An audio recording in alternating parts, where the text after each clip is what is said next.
Wrap up our bonus coverage today of the Farm Progress Show in Decatur, Illinois. Huge crowd here, day number 2 in Decatur, Illinois. And joining us now is Dave Owens, President, Chief Executive Officer for Farm Credit Services of Illinois.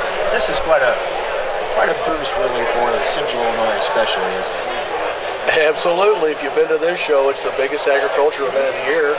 I know they rotate every other year here, but it seems like to me this show gets bigger every year I think. I agree.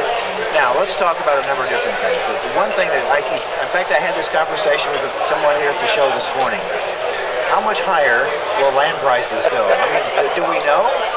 Well, I tell you where they've been, obviously. 2 years ago, we were looking at Type A farms at about the $6,000 range. Last year, it jumped to about 8. This year, 10. $10,000 sales are pretty common on the Type A soils. I don't see how that drops dramatically anytime soon, given the demand that is set up and the need for agricultural production. I mean, I understand things can change, but it would seem that it's going to stay strong. If you look at the current factors, Mike, that affect land values, the two big drivers are farm income. It's very, very good in the grain industry right now. That's the biggest piece of it. And interest rates are low. So, a lot of people say, well, do you think there's a bubble developing in farmland prices? I have to say that current factors would say no. Now, there is an issue about for how long will those factors stay at these levels. Obviously, commodity prices, I didn't look today, corn $7.60 for December or something maybe, and beans at just at $14.50.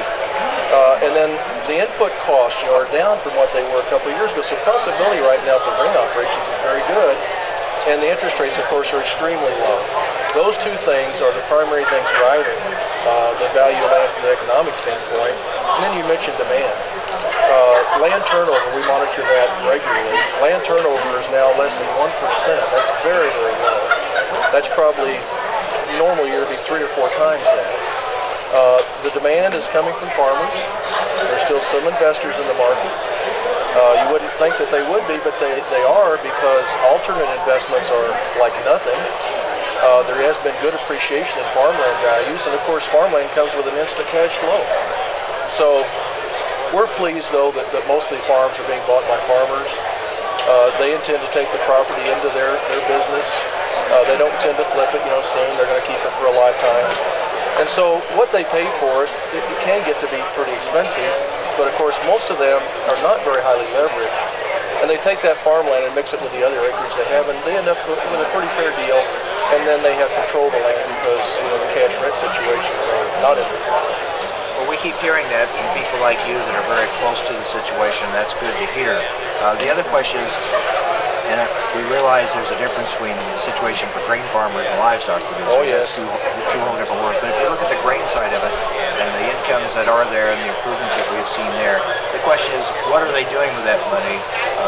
I know that varies, but it leads to what is the overall economic health for agriculture, and that seems, in most cases, to be good too. The farm balance sheets that we see are probably the best we've ever seen. And what farmers typically do with their cash flows, they reinvest it. So the Farm Progress Show is a lot about equipment. They have really good equipment lines now. And the farm real estate, they're taking those funds and reinvesting it there. And that's healthy for them. But if you look at the equity section of the farm balance sheets, the equity's still building, and lots of working capital now, and that's always good for them. Are they paying down debt, or we've heard in some places maybe we've seen a little bit of an uptick in debt? Well, I tell you, it's like a circular for us. We put on a lot of new business every year, and a lot of repayments come in every year, and that's the case now. We have a program that we call Funds Held, and that's a place that farmers, if they have excess cash, they can park that with us. They need it later, they can draw it back out to buy the additional acreage or equipment, things like that. And that's gotten to be a very large account because the return there is so much better than you get anywhere else. Now, what about on the livestock side? Obviously, their costs are up, feed costs are up, but we have at least seen their prices going up too, so that has helped. Yeah, I think the hog carcasses are about $94, $95 today. Cattle at $1.15.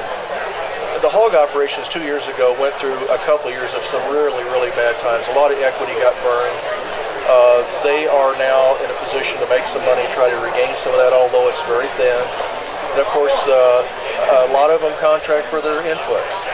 They also contract for the slaughter. Well, at some point, those contracts run out, and then you're exposed to the market for the higher priced grains. And we're concerned about that.